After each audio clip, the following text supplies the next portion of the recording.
کر دیا۔ نبی صلی اللہ علیہ وآلہ وسلم چونکہ نہایت سادگی پسند تھے، اس لیے ازدواج مطہرات کے اس مطالبے پر سخت تکلیف ہوئی اور لہٰذا انہوں نے بیویوں سے علیحدگی اختیار کر لی، جو کہ 1 مہینے تک جاری رہی۔ بالآخر اللہ تعالیٰ نے یہ آیت نازل فرمائی۔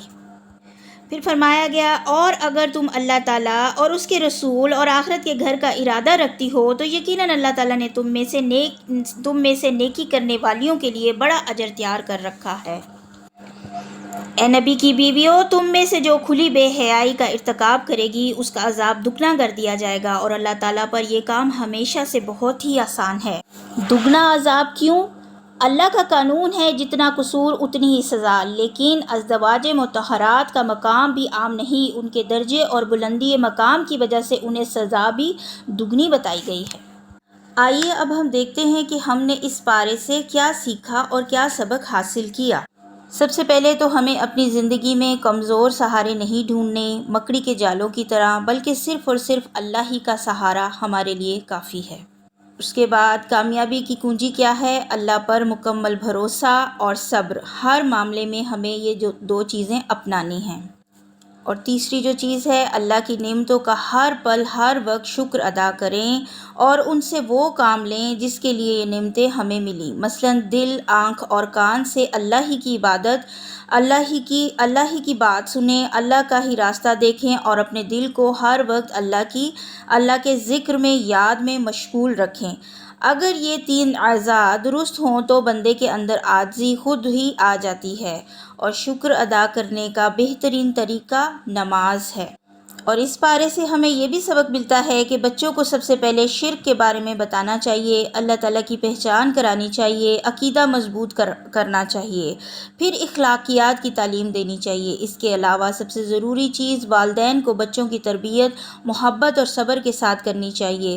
نصیحت اس وقت کریں جب وہ نصیحت کو سننا چاہتے ہوں، اور ہر وقت بے جا نصیحت کرنا اپنا اثر کھو دیتی ہے۔ بچوں اور والدین میں اعتماد کا تعلق مضبوط ہونا چاہیے تاکہ وہ والدین کی اور والدین بچوں کی بات کو سمجھ سکیں۔ پھر اس بارے میں ہم نے نبی صلی اللہ علیہ وآلہ وسلم کے بارے میں پڑھا کہ آپ صلی اللہ علیہ وآلہ وسلم کی ذات ہمارے لیے بہترین نمونہ ہے۔ زندگی کے ہر معاملے میں، چاہے وہ عبادت ہو، اخلاق ہو، ایمان ہو، دنیا اور آخرت کے معاملے میں، یعنی اگر ہم ایک خوبصورت اور کامیاب زندگی گزارنا چاہتے ہیں تو اس کے لیے نبی صلی اللہ علیہ وآلہ وسلم کی اطاعت بہت بہت ضروری ہے۔ اسی لیے تو ہم دیکھتے ہیں کہ آپ صلی اللہ علیہ وآلہ وسلم پر طرح طرح کی آزمائشیں آئیں۔ ان کا مقصد یہ تھا کہ ہم لوگوں کو پتہ چلے کہ آزمائشوں کو کیسے فیس کرنا چاہیے۔ سوال یہ ہے کہ آزمائشیں کیوں آتی ہیں؟ ان آزمائشوں کا مقصد کھرے کھوٹے کو علیحدہ کرنا ہوتا ہے اور درجات کا بلند کرنا ہوتا ہے۔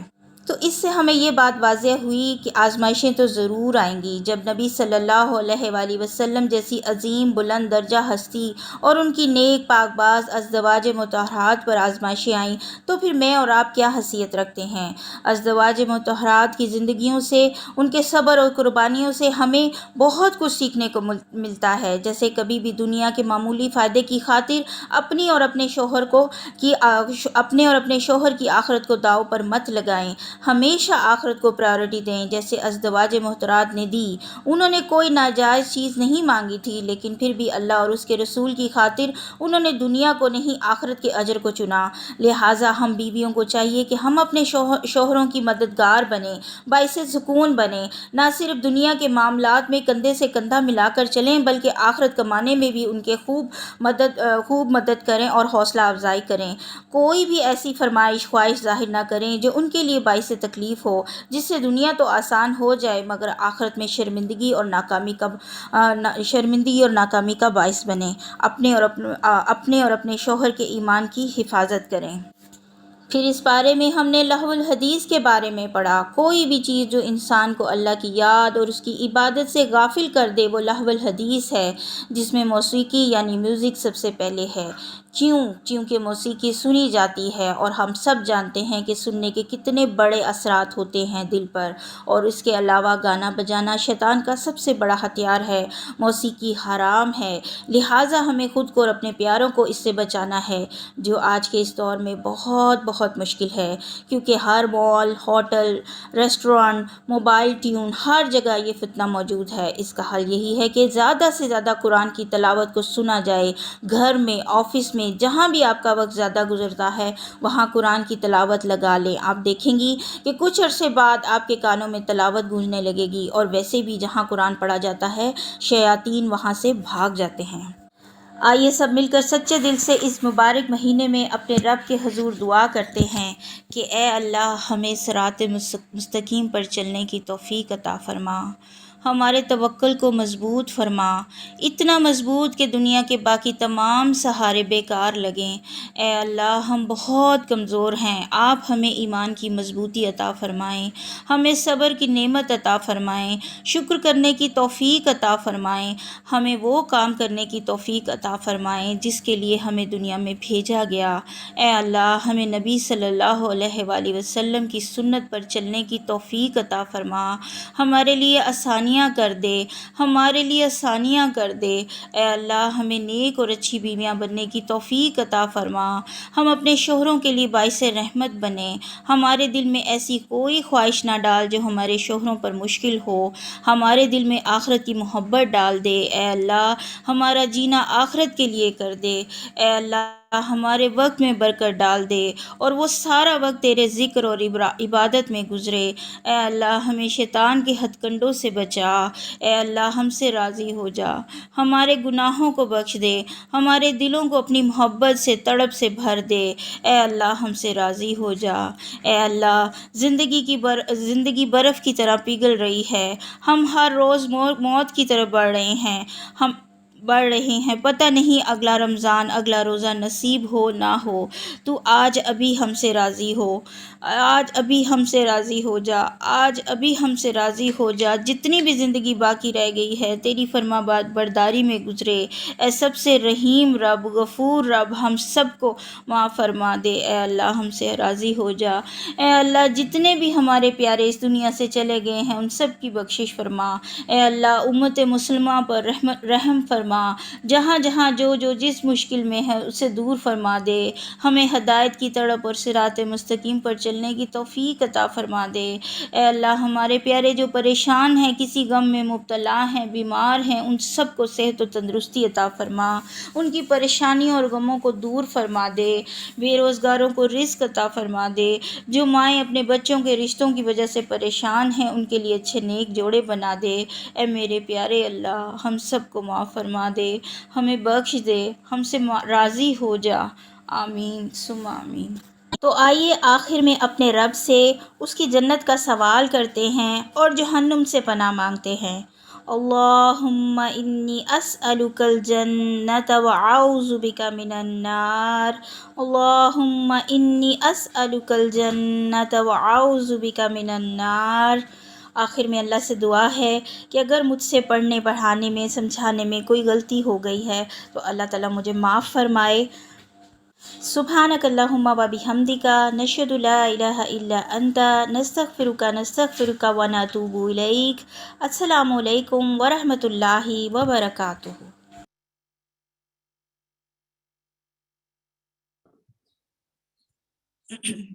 السلام علیکم ورحمۃ اللہ وبرکاتہ۔ جی کوئی آج کی دعا میرے ساتھ پڑھنا چاہتا ہے؟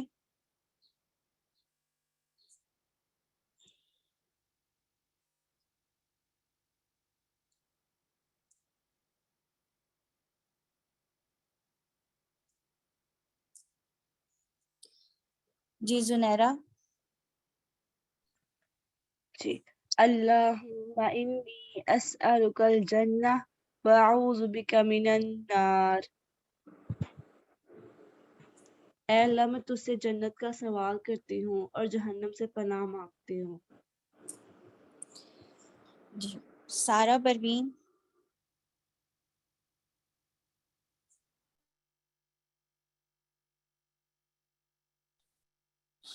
السلام علیکم ورحمۃ اللہ وبرکاتہ۔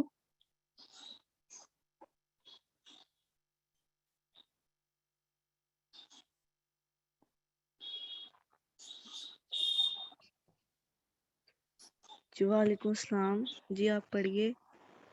اللہم انی اسألوک الجنت واعوذ بک من النار۔ اے اللہ، میں تجھ سے جنت کا سوال کرتا ہوں اور جہنم سے پناہ مانگتا ہوں۔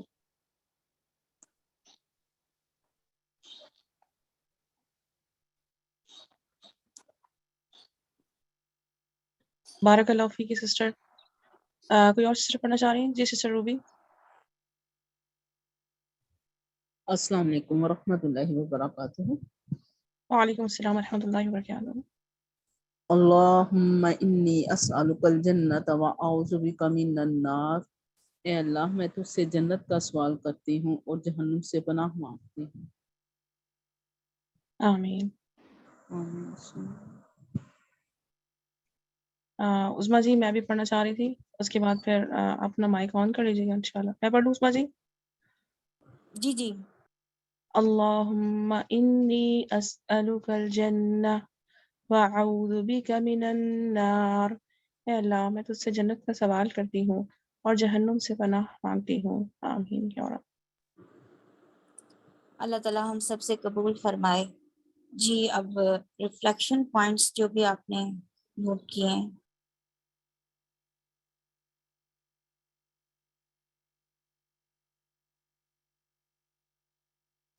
جی نورین۔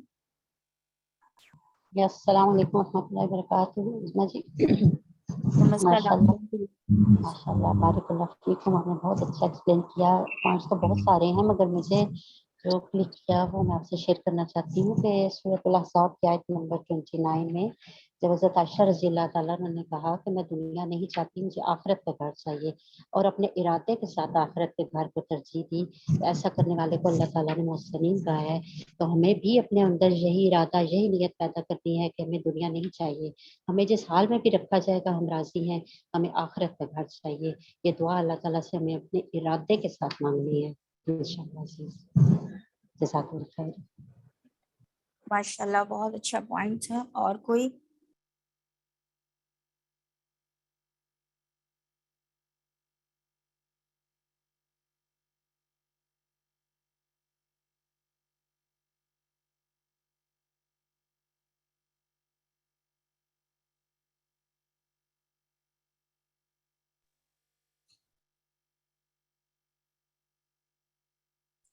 جی سعیدہ۔ جی عظمیٰ جی بارک اللہ فیک الحمدللہ، اور اتنا خوبصورت طریقے سے آپ نے پارا کو پورا ایکسپلین کیا، اور آخر میں جو آپ نے جو دعاؤں کا جو ایک ماحول بنا دیا، الحمدللہ، اللہ سبحانہ و تعالیٰ آپ سے قبول فرمائے، آمین۔ بہت ہی خوبصورت، بہت ہی خوبصورت، الحمدللہ، جزاکم اللہ خیرا کثیرا۔ اللہ تعالیٰ آپ سے قبول کرے اور آپ کو اس کی جزائے خیر دے، آمین یا رب۔ ایک پوائنٹ بس میں شیئر کرنا چاہوں گی یہاں پہ کہ اللہ سبحانہ و تعالیٰ پر توکل کے بارے میں ہم نے پڑھا تھا اور اس پہ بھروسے کے بارے میں پڑھا تھا۔ تو سب سے پہلے ہم نے اپنے عقیدے کو ہی مضبوط کرنا ہے، اور یہی ہم نے سورہ لقمان میں بھی دیکھا کہ لقمان نے اپنے بیٹے کو سب سے پہلے نصیحت ہی اسی بارے میں کی کہ اپنے عقیدے کو درست رکھو۔ اپنے عقیدے کو درست رکھیں گے نا، اسٹریٹ رکھیں گے، سیدھا رکھیں گے، تو ہماری منزل بھی سیدھی رہے گی اور ہر راستہ ہمیں ہمارا آسان ہو جائے گا۔ ہر راستہ، ہر چیز ہماری صحیح معین ہو جائے گی ہمارے لیے، اور اللہ سبحانہ و تعالیٰ ہماری اسی راستے میں مدد فرمائیں گے۔ یہ بات ہم یاد رکھیں۔ اگر ذرا سی بھی اس کے اندر رائی برابر بھی شرک آ جائے گا تو پھر ہمارا راستہ مشکل ہو جائے گا، اور ہماری لیے مدد بھی نہیں آئے گی اللہ سبحانہ و تعالیٰ کی طرف سے۔ تو یہ بہت امپورٹنٹ ہے، بہت اہم ہے ہمارے لیے سمجھنا اس چیز کو کہ شرک اللہ سبحانہ و تعالیٰ کو پسند نہیں ہے۔ عقیدے میں بگاڑ، ہر چیز میں بگاڑ ہو جاتا ہے۔ ہماری زندگی ہر چیز میں بگاڑ، زندگی کے ہر حصے میں بگاڑ آ جاتا ہے، اور آپ یقین کریں جب عقیدے میں بگاڑ آتا ہے تو زندگی ہماری مشکل سے مشکل تر ہو جاتی ہے۔